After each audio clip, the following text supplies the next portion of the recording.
So continuing with the big CTE patches over the past week, in this video I'm going to cover changes around infantry as well as some vehicle updates. However, there's a really long list of changes to land vehicles, but I'll cover that in more detail in another video.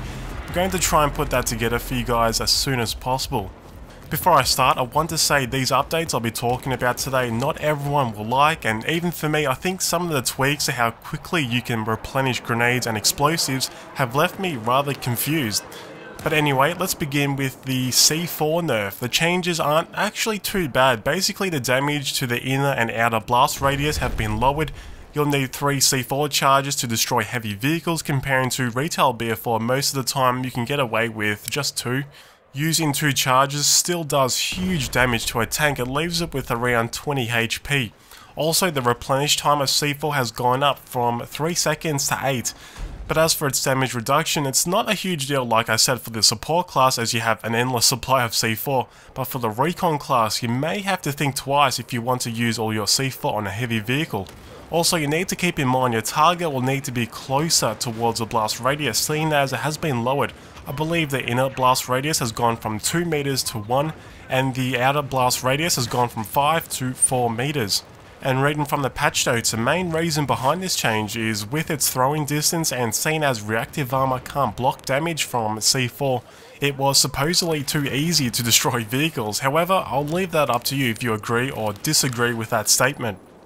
Next up, I want to talk about the ammo box and ammo pack replenish times. Like I said at the start of the video, this is an area that's left me pretty damn confused, to be honest. A long time ago in the early days of CTE, a few changes took place in order to limit some of the explosive spam by greatly increasing the replenish times. Not everyone liked the changes, but overall it was best for the game.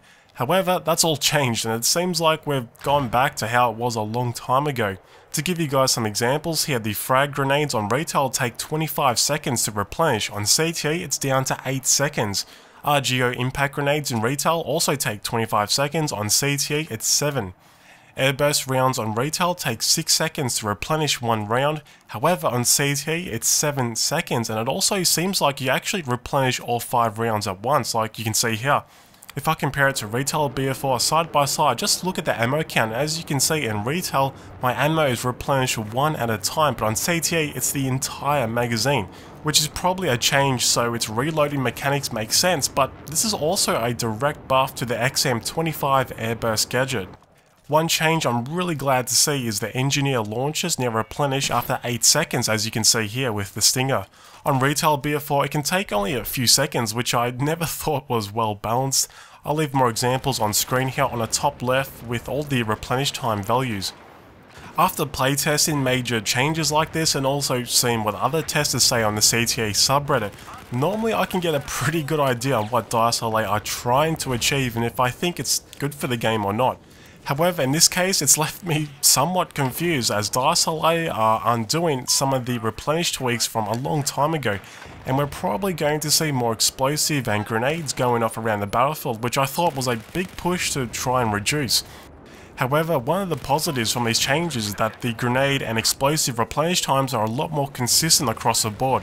Instead of launchers only needing a very short period of time to replenish, while grenades can take quite a long time. And just like the lock-on buffs, I guess all I can really say is I do hope enough testing can be accomplished on CTE before these changes go into the full patch. So let's talk about smoke grenades. This is a change I'm really happy to see. One issue that's been present for a long time is you could still spot enemy players and see their name tags even if they're right in the middle of a smoke cloud, which almost completely defeats the purpose of using smoke to conceal your position. On CTE, throwing down a smoke grenade unspots whoever is inside as they explode, and you cannot be re-spotted while within the cloud, plus your name tag won't show itself. Comparing CTE to retail BF4, you can see in retail I can still spot the player for a split second, and his name tag can be seen at times. And seeing as smoke can also block thermal scopes, combined with this new improvement, smoke grenades are going to be extremely viable once the full patch arrives. Let's talk about infantry gadgets. To mention a few, the UCAV M320, 3GL and the Mortar have been tweaked. The UCAV's damage has been lowered, especially against air vehicles. To give you guys an example here against the Scout Heli, the UCAV can deliver 41 damage. Also, its initial spawn time and replenish time has gone down to 40 seconds from 60. The M320 3GL gadget for the assault class has improved velocity, it has an extra magazine and improved blast damage. And remember, like I talked about before about the ammo replenish times, the 3GL can replenish after 7 seconds down from 18. So expect to see more 3GL launchers being used. The mortar's initial spawn time was decreased from 30 to 15 seconds and its replenish time is now 60 seconds. But moving over to land vehicles, one major change Dxtory have brought in is a new feature called Speed Inheritance. Basically, with this new feature, your projectile will now inherit the speed of your moving vehicle. So as you can see, if I'm not moving, the projectile fires straight. However, if I aim over to the transport heli here and start moving while shooting, notice how the flight path of the shell changes and actually deviates to the left and right side of where I'm aiming.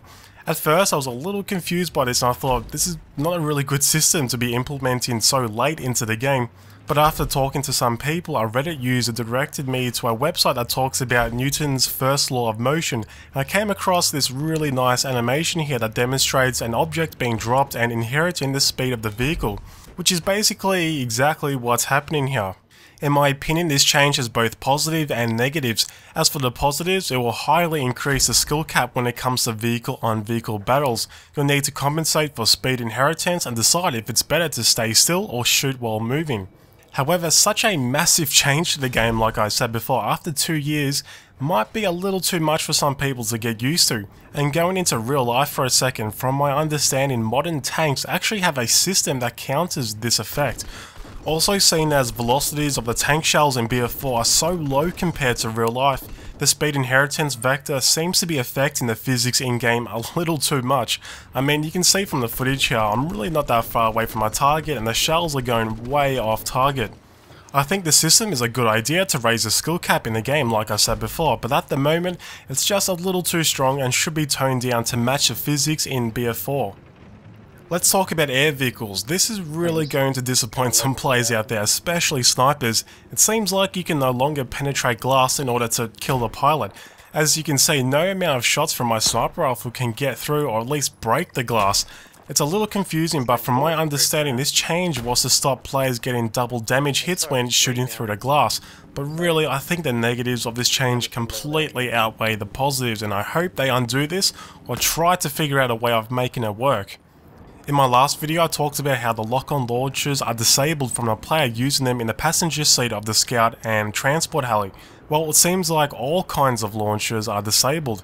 As you can see from the footage, I have an RPG equipped that de-equips as I go into the passenger seat. To be honest, I never really saw this as a massive problem. The issue I had with the scout heli was more about how you can have 2 engineers repairing and keeping up the scout heli in the air for a lot longer than it's really meant to. And luckily for those people that do agree with that, in order to combat this problem, DICE have brought in support for repair rate modifiers for each vehicle type. However, like it says in the patch notes, I've only brought in the support and the actual modifiers don't seem to be in the CTE client just yet. But anyway guys, that's it for today's video. Make sure to let me know down below what are your thoughts on the ammo replenish times and the new speed inheritance feature. Thanks for watching and I'll see you in the next video.